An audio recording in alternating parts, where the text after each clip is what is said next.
Good afternoon, sir. Good afternoon. What is the difference between Nigeria and Nigerians? It's very, very clear, understand now. Nigerian is the geographical location of Nigerians, while Nigerians are the habitat of Nigeria. Nigeria is a blessing to Nigerians, while Nigeria is a problem to Nigeria. Nigeria is 63 years old, while Nigerians are still crawling. They have failed! Do you know that Nigeria is rich, but Nigerians are poor? Oh. Nigeria is blessed with oil, but Nigerians are suffering because of oil. Oh. Nigeria is free of its colonial masters, but Nigerians are running to the land of their colonial master for survival. Nigeria have leaders, but Nigerians lack leaders. Nigeria have a great future, but Nigerians are so myopic to picture the future. War. Nigeria is blessed with mineral, but Nigerians are suffering from political diabetes. My brother, do you know that as I speak to you now, the person that sang the land is green is no longer in the land. She's in another land looking for greener pastures.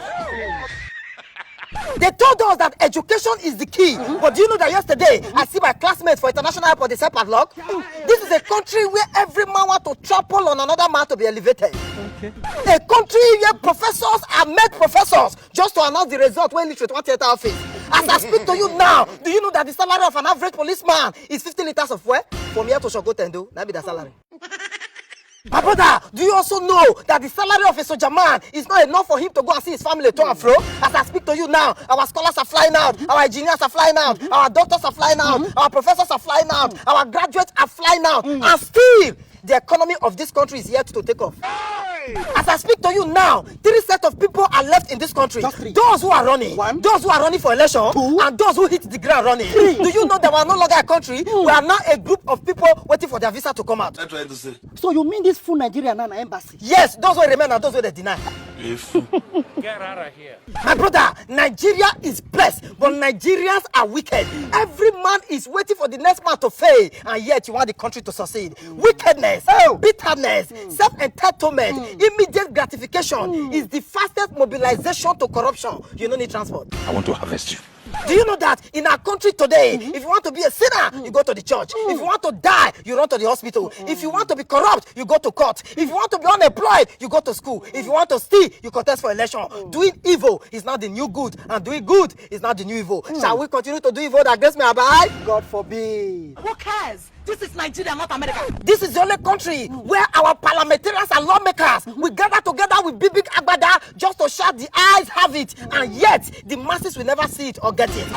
In those days, God will send his prophet to go and warn and advise kings and leaders. But in our time, our leaders are the ones advising our prophet from spiritual pulpit to political pulpit. But the matter of them all and the general overseer of them all is our corrupt leaders. There is a difference between a public servant and a public master. When a public servant becomes a public master, then absolute power corrupt absolutely. Do you know that before this country was created, corruption was created, and on the altar of corruption was this country created? Our colonial master were smart enough to have left us in a humpity-dumpity situation. But today, it's still a big shock today that we are still striving. We are even 63 years old, going to 64. It was because of this colonial corruption that a great man called Herbert Macaulay led the first protest in this country, and over time, the gathering of this comrades was given a name called NYM, the Nigeria Youth Movement of 1934. And later, Herbert Macaulay and a few others formed the National Council of Nigeria and Cameroon, NCNC, having Herbert Macaulay as the president and Nnamdi Azikiwe as the secretary. Then the NYM now become AG, the Ashok group led by Awolowo, the famous cocoa farmer. And the struggles of this group led to the manifestation of the Richard Constitution of 1945 to 1954 that gave birth to Nigerians into 3 majorities: the Northern, the Western, and the Southern Protectorate. And so we had the NPC, the Northern People's Congress, led by Sir Ahmadu Bello for the North, and then we had the AG, the Ashok group, led by Awolowo for the West, and then we had the NCNC, the National Council for Nigeria and Cameroon, led by Nnamdi Azikiwe for the East.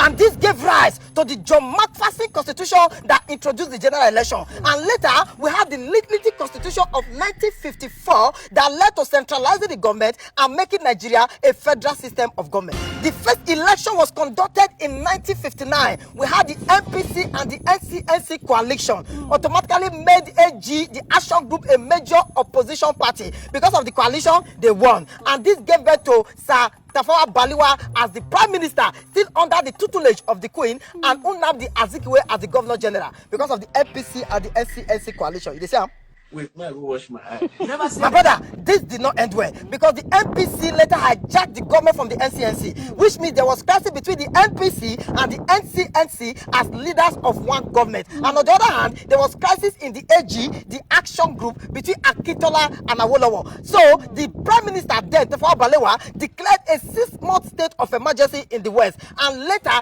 it got to the imprisonment of Awolowo and Tene Enahoro and few others, which means there was crisis all over the country as planned by the colonial masters. You get it? So now, my brother, you can see that in this country, before Nigeria was bettered, corruption was bettered. All this and many more, they don't want you to know. And then they scrapped history from our curriculum so that you will not know the root of your problem.